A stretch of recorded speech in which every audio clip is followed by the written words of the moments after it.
welcome back. It's now time for the solution to the deadly dental dispatcher.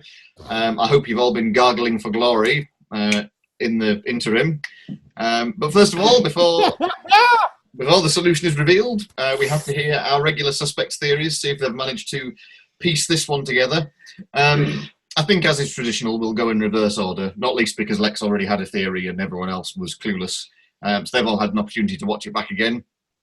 Let's hear. So we'll start with Paulie. Do you have any theories as to who might have killed Ian Sizer? I think it might have been gingivitis and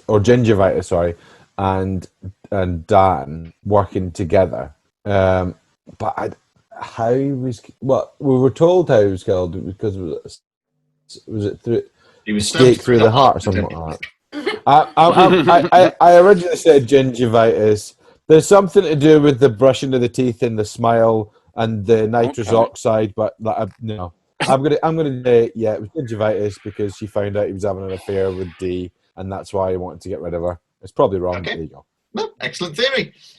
We'll go back one. I don't really know, but I've got a really loose theory. Mega loose. Loose as a goose. As the saying is, loosey goosey. I think it's gingivitis. Okay. And I think Ian was having an affair with Deception. Okay. Which is, I think Lexi's thing of Dee running over to the body is actually completely relevant. I think, the wife ran over to the guy because, customer service. Because he has affairs all the time, and Dee goes to him straight away because, they're actually in love. Remind me, this might throw my whole thing out the window. I should probably have asked this beforehand. What is a dental pick? It's the sharp thing they pick plaque out with. Plaque out, yeah. So it's been skewered into his heart. It's quite thin but very sharp. Yeah. Cool. Basically, a very good deadly weapon. The thing which hurts About when they do that it. big. It's basically when they're doing it. Okay, that kind. No, I don't know. Yeah, maybe. I don't know. I think Dee did it by accident. Oh, so not Ginger. No, I know. I think. Yeah. Okay. I don't know. For some reason, I thought that he might, because I think it's because of Paulie's thing with all these little tools in his jacket. I think she's given him CPR and stabbed him. Interesting. So Dee.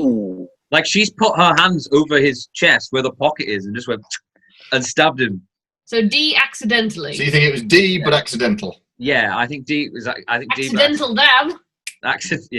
Dee but accidental. But then for some reason, I just think gingivitis knew. I just think. You think she knew to do it accidentally? No. She knew about the affair, so I think she just didn't give a shit about it. So she's like, okay. She might lean on him and cause a pick to go in his heart. But was he not dead when they went in? It's a flawless theory. No, I don't think he was dead when they went in. I think she ran to do CPR and screwed it up, and then went, "Oh no, this makes me look horrifically guilty." And then I don't know, maybe she put the teeth in his mouth, and then was like, "Oh, so someone else is going to get the blame for this because this weird black market thing going on." Skip to the next person. Love it. Absolutely love it. Bless. Sam. Never change. Like Stephen Hawking, I have like a theory of everything, but it's full of holes, and I'm not sure it's going to stand up to scrutiny. Okay. But I think that it was and could only have been Dental Dam, right? Okay. Because he was the only one in the room. Yep. So he obviously had the alibi of the neck brace and the arm cuffs and the nose Shoulders, and knees, stuff. and toes. Yeah, exactly. So I think what happened was Gingivitis, Ian's wife, knew that Ian was having an affair with Dee. She teamed up with the rival, Dental, to essentially put air instead of nitrous into the gas chamber, whatever, so that he sabotage the equipment so that he could free himself, so he wasn't actually, strapped down. And then obviously he would attack because you're not going to expect someone that close to you. He struggled, and he had the plan to shove the teeth in the mouth to, make it look like, to obfuscate the reason why, because there was rumours of the tooth fairy fetishist selling teeth. So I think it was Dental Dan who did it with the help of Ginger Vitus. Excellent theory. Solid. Back one to Alice. Very similar, actually. I think Oh, good. that obviously Ginger said that she wouldn't divorce Ian till the practice was sold. Den wanted to buy it, and Ian kept saying no. So I think she wanted him out the way, and obviously Den wanted it. So I think, much like Seb, that Den did it, but sort of on behalf of both of them, and that when they went back running into the room, that she went over to him first to strap him back in, to make it look like he'd never moved. Yes, to hide the evidence. Yeah. That's good. Yeah. Okay. Like it, yeah. Yeah, and the rest, what Seb said. Good logic there. Excellent, like it. And finally, Lex. Okay, I originally thought it was Ginger because I thought that, as you heard in my video, that's who I thought had gone to him. But it wasn't, it was D. So I think it was D. And I think, very similar to what Joe said, I don't know how he got on the floor. He may have tripped. But then she took advantage. And then she deliberately, there was no accidental about this, she skewered him when she went over to do the CPR, went dead, dead, dead, and then stuffed some teeth down him because she was the dental fairy. No, that's not a thing. The tooth fairy. The dental fairy. And she didn't want her misdeeds to come to light, so she was killing him off so that he couldn't fire her, because he was going to fire her because she thought that she was there's something about him. But he was going to fire her. What was the struggle then? Why did they have to break down the door? Because the screaming was going on for a lot. But I think the screaming was just Dental Dan, because he ate down with that hooded possum of a thing. I'm sorry, he ate down down with the hooded It's a possum. very tough time. Look, some of us don't do well in the dentist chair. I particularly don't breathe. So I can totally understand. Neither do possums. Well, a hood, a cape, whatever they were wearing. Well, the time has come to relieve us of something. yes, to end this madness and reveal who actually killed dentist Ian Sizer. And the murderer was D. King Moeller.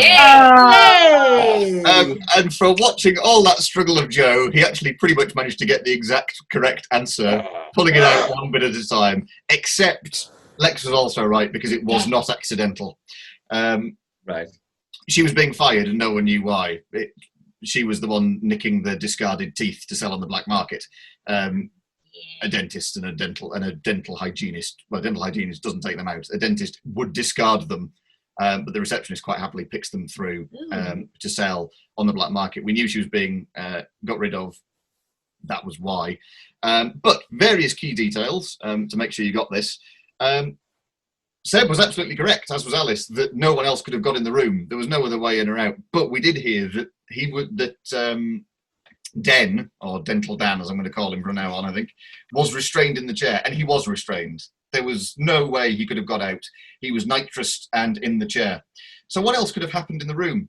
Well, fortunately, anaesthesia and nitrous and similar is pretty easy to come by in a dental practice. But how could you administer it to someone so that it would take a little bit of time, but then just knock them out? Oh, I just knew that his teeth part of it, and I couldn't figure it out. Yeah, You're in the toothpaste. Every single patient. So cover that in the anaesthesia. He would be able to get someone in the chair, but then who knows? Maybe after about 20 minutes or so, he might collapse. Just fall down, just unconscious, not dead, just purely unconscious. But what would happen if you were a very, very terrified dental patient, restrained in a chair, you've been nitrous, and then you come round to find there's no one else in the room and you are still restrained in the dental chair? You're going to start screaming, which is precisely what happened to Dental Dan. He had his mouth open, all he can do is scream, so he screams and he screams and he screams. The two people burst through the door, and yes, the wife doesn't go to the husband, but who just seems to be lying on the floor. He might have just tripped up. He might just be unconscious. Logic. Goes to the patient who is screaming, and in the confusion, what does D do? Go straight to the dead man, and with a little dental pick, straight through the heart, and then goes to do CPR, which, if the mouth was full of teeth, you would have noticed before you opened the mouth. But where was she hiding the teeth? In her own mouth. God. So she opens his mouth, goes, spits them in, and then recalls in shock as his mouth is full of teeth. That's quite gory. Oh my word! Eddie. And it is another impossible murder. But it was solved by Joe and Lexi, so well done. It's quite horror movie-esque, actually. Yeah, Well, yeah, this whole mystery was built around the fact that I just really like the idea of someone screaming in a dentist chair, but they're not the one that's dead, it's someone else in the room. Ah. That was the starting More point. of a spitting somebody, having a gob full of people's teeth, spitting them into someone. People we sat in watched them. reception like that. What's that? Was she just sat in the reception like that? No, mouthful of but teeth she out? knew this was going to happen because she'd thingied it, so she had some teeth secreted on her person. So when she went in, just popped a few in her mouth, and then I was going to say, what did she do if the phone rang? well, she didn't. Yeah, it wasn't Straight that away, casually. You're for an Yes, just take your seat. How many did he have in? It's just a selection. It was pointed out he didn't choke on them. He just recoiled in horror as he had other people's teeth. Oh, I kind of had it in my head as like a bag of 30. Yes, it was not a bag of 30. There was just some. Okay. I'm annoyed I didn't get that whole brushing thing because I was absolutely certain that it was something to I do with that dismissed brushing. it. I dismissed it. No, didn't say it at all. Well, the brush thing was like originally. My original theory was it was the wife because I thought she'd like have a chance to replace the thing with the brush. But then I changed to D and kind of just ditched that for the accidental CPR thing. Yeah, I didn't mention about the brush. It went with me. So, Yeah, no, couldn't solve it after me. it was impossible to solve after Lex because she didn't mention that he brushes his teeth every day. But yeah, there we go. It was Well done. done. All the pieces. Yeah. Relatively easy. In hindsight, yeah. I mean, the only note that I made when we rewatched it was that it was a perfectionist that brushes his own teeth before every patient, and I was like, that's relevant.